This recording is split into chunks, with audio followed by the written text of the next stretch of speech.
अब वही इलाका पूरी दुनिया का स्वागत करने के लिए तैयार है। ये पूरा क्षेत्र आत्मनिर्भर भारत के संकल्प को सशक्त कर रहा है। साथियों, इस क्षेत्र की अर्थव्यवस्था में खेती किसानी का बहुत महत्व है। मैं आज उन मेरे किसान भाई बहनों का विशेष रूप से आभार व्यक्त करता हूं जिन्होंने इस प्रोजेक्ट को साकार करने के लिए अपनी जमीनें दी हैं। उन किसानों के लिए जोरदार तालियां बजाइए दोस्तों। मेरे किसान भाई बहनों के लिए जोरदार ताली बजाइए। मेरे किसान भाई बहन, आपके इस योगदान से ही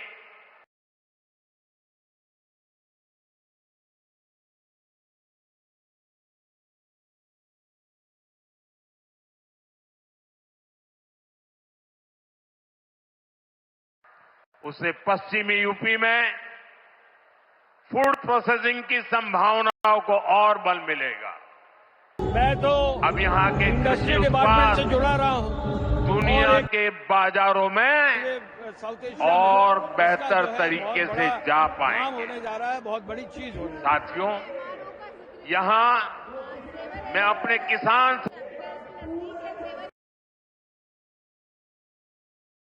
साथियों का एक और बात के लिए भी आभार व्यक्त करना चाहता हूं। आपके गन्ने से जो इथेनॉल बनाया गया है, उससे कच्चे तेल पर देश की निर्भरता कम हुई है। अगर इथेनॉल का उत्पादन न बढ़ता, पेट्रोल में उसकी ब्लेंडिंग न बढ़ती, तो देश को हर वर्ष 4.5 करोड़ बैरल यानी लगभग 700 करोड़ लीटर कच्चा तेल विदेशों से मंगवाना पड़ता। किसानों के परिश्रम ने देश को इस संकट के समय में इतनी बड़ी राहत दी है। साथियों, इथेनॉल से देश को तो फायदा हुआ ही है, किसानों को भी बहुत बड़ा लाभ हुआ है। इससे करीब 1.5 लाख करोड़ रुपए की विदेशी मुद्रा बची है। यानी इथेनॉल न बनाते तो ये पैसा विदेश जाना तय था। बीते वर्षों में इतना सारा पैसा देश के किसानों को मिला है, गन्ना किसानों को मिला है। साथियों, यहां के गन्ना किसानों ने तो पहले के वो दिन भी देखे हैं जब कई सालों तक गन्ने का बकाया लटका रहता था।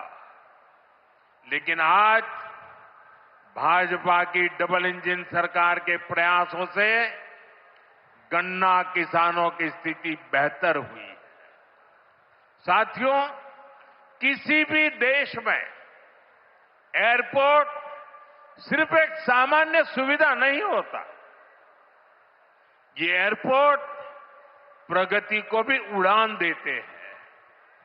साल 2014 से पहले देश में सिर्फ 74 एयरपोर्ट थे। आज 160 से अधिक एयरपोर्ट देश में है। अब महानगरों के अलावा देश के छोटे छोटे शहरों में भी हवाई कनेक्टिविटी पहुंच रही है। पहले जो सरकारें रही हैं, वे मानती थी कि हवाई यात्रा सिर्फ अमीरों के लिए ही होनी चाहिए। लेकिन भाजपा सरकार ने सामान्य भारतीयों के लिए हवाई यात्रा को आसान बना दिया है। हमारी सरकार ने उत्तर प्रदेश में हवाई अड्डों के नेटवर्क का तेजी से विस्तार करते हुए उनकी संख्या बढ़ाकर 17 कर दी है। साथियों, भाजपा सरकार का निरंतर प्रयास रहा है कि एयरपोर्ट भी बने और किराया भाड़ा भी सामान्य परिवारों की पहुंच में रहे। इसलिए हमने उड़ान योजना शुरू की थी। इस स्कीम के कारण बीते कुछ सालों में 1,60,00,000 से अधिक देशवासियों ने उड़ान योजना से टिकट लेकर सस्ती दरों पर हवाई यात्रा की है। और मैं आपको एक और जानकारी देना चाहता हूं। हाल में ही केंद्र सरकार ने उड़ान योजना को और विस्तार दिया है। इसके लिए लगभग 29,000 करोड़ रुपए की स्वीकृति दी गई है। आने वाले वर्षों में इसके तहत छोटे छोटे शहरों में 100 नए एयरपोर्ट और 200 नए हेलीपैड बनाने की योजना है। यूपी को भी इससे बहुत अधिक लाभ होगा। साथियों, भारत का एविएशन सेक्टर बहुत तेजी से गति और विकास कर रहा है। जैसे जैसे भारत में नए नए एयरपोर्ट बन रहे हैं, वैसे वैसे नए हवाई जहाजों की जरूरत भी बढ़ती जा रही है। इसलिए देश की अलग अलग एयरलाइंस ने सैकड़ों नए जहाजों के ऑर्डर दिए हैं। ये जो नई सुविधाएं, नए जहाज आ रहे हैं, इनको उड़ान वाले और इसको उड़ाने वाले, इनमें सर्विस देने वाले, मेंटेनेंस से जुड़े, ऐसे हर काम के लिए बहुत बड़ी संख्या में वर्कफोर्स की जरूरत होगी। ये युवाओं के लिए बहुत बड़ा अवसर है। इसलिए हमारी सरकार एविएशन सेक्टर में ट्रेनिंग की सुविधाओं का भी विस्तार कर रही है। साथियों, आप जब अपनी कोई गाड़ी खरीदते हैं तो ये जरूर देखते हैं कि उस गाड़ी बनाने वाली कंपनी का सर्विसिंग सेंटर आसपास है या नहीं है। आप जानकर हैरान हो जाएंगे कि हमारे देश में हवाई जहाजों की सर्विसिंग यानी उनके मेंटेनेंस, रिपेयर एंड ओवरहॉल की पुख्ता व्यवस्था ही नहीं थी। भारत के 85 एयरपोर्ट 85% हवाई जहाजों को आज भी मेंटेनेंस, रिपेयर एंड ओवरहॉल यानी एमआरओ के लिए इस काम के लिए विदेश भेजना पड़ता है।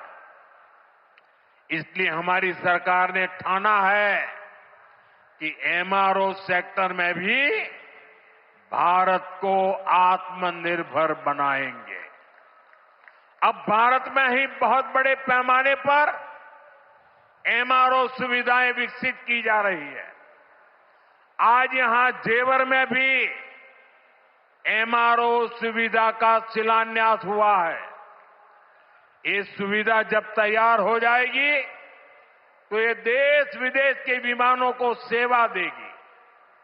इससे देश को कमाई भी होगी, हमारा पैसा भी देश में ही रहेगा और युवाओं को अनेक रोजगार भी मिलेंगे।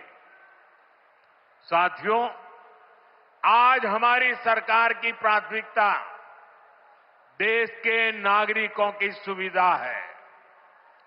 देश के नागरिक का समय बचे और उसकी जेब पर ज्यादा बोझ भी न पड़े, ये हमारा लक्ष्य है। मेट्रो और वंदे भारत जैसी आधुनिक रेल सेवाओं का इसी भाव से ही विस्तार किया जा रहा है। दिल्ली मेरठ नमो भारत रेल, इसका कितना फायदा हो रहा है ये भी हम सब देख रहे हैं। अभी तक नमो भारत 2.5 करोड़ से अधिक लोग सफर कर चुके हैं। दिल्ली मेरठ के जिस सफर में पहले घंटों लग जाते थे, अब वो सफर मिनटों में ही पूरा हो रहा है। साथियों, विकसित भारत के विकसित आधुनिक इंफ्रास्ट्रक्चर पर हमारी सरकार अभूतपूर्व निवेश कर रही है। बीते 11 वर्षों में इंफ्रास्ट्रक्चर का बजट 6 गुना से अधिक बढ़ाया गया है। इन वर्षों में 17 लाख करोड़ रुपए हाईवे और एक्सप्रेसवे पर खर्च किए गए। 1 लाख किलोमीटर से अधिक के हाईवे का निर्माण किया गया है। 2014 तक रेलवे में सिर्फ 20,000 किलोमीटर रूट का बिजलीकरण हुआ था, जबकि 2014 के बाद से 40,000 किलोमीटर से ज्यादा रेलवे ट्रैक का बिजलीकरण किया गया है। आज ब्रॉडगेज नेटवर्क का लगभग 100% बिजलीकरण हो चुका है। आज कश्मीर घाटी हो या नॉर्थ ईस्ट की राजधानियां, ये पहली बार रेल नेटवर्क से जुड़ रही है। पोर्ट यानी बंदरगाहों की क्षमता बीते दशक में 2 गुने से अधिक हुई है। देश में नदी जलमार्गों की संख्या भी लगातार बढ़ रही है। विकसित भारत के निर्माण के लिए जरूरी हर क्षेत्र में भारत तेजी से काम कर रहा है। साथियों, विकसित भारत बनाने के लिए सबका प्रयास बहुत जरूरी है। ये आवश्यक है कि 140 करोड़ देशवासी कड़े से कड़ा परिश्रम करें और वैश्विक संकटों का एकजुट होकर सामना करें। अभी जो युद्ध चल रहा है, इससे पैदा हुए संकटों का सामना कैसे करना है, इसके बारे में मैंने संसद में भी विस्तार से बताया है। मेरी कल देश के सभी मुख्यमंत्रियों से भी लंबी चर्चा हुई है और बड़ी सकारात्मक चर्चा हुई है। मैं आज आप सभी जनता जनार्दन से फिर कहूंगा, मैं देशवासियों से फिर से कहूंगा, हमें शांत मन से, धैर्य के साथ, एकजुटता के साथ, मिलजुल करके इस संकट का सामना करना है। ये पूरे विश्व में परेशानी पैदा करने वाला संकट है। हमें अपने देश की सबसे ज्यादा चिंता करने है और यही हम भारतीयों की सबसे बड़ी ताकत है। मैं यूपी के, देश के सभी राजनीतिक दलों से भी आग्रहपूर्वक कहना चाहता हूं, विनंतीपूर्वक कहना चाहता हूं, इस प्रकार के संकट में ऐसी बातें करने से बचें जो देश के लिए नुकसानदायक है, जो भारतीयों के हक में है, जो भारत के हित में है, वही भारत सरकार की नीति और रणनीति है। राजनीति के लिए गलत बयानबाजी करने वाले राजनीतिक बहस में तो कुछ नंबर पा लेंगे, लेकिन देश को नुकसान पहुंचाने वाली हरकतों को देश की जनता कभी माफ नहीं करती। कोरोना के महासंकट के दौरान भी कुछ लोगों ने अफवाहें फैलाई, वैक्सीन को लेकर झूठ बोले ताकि सरकार का काम मुश्किल हो, देश को नुकसान हो। परिणाम क्या हुआ? जनता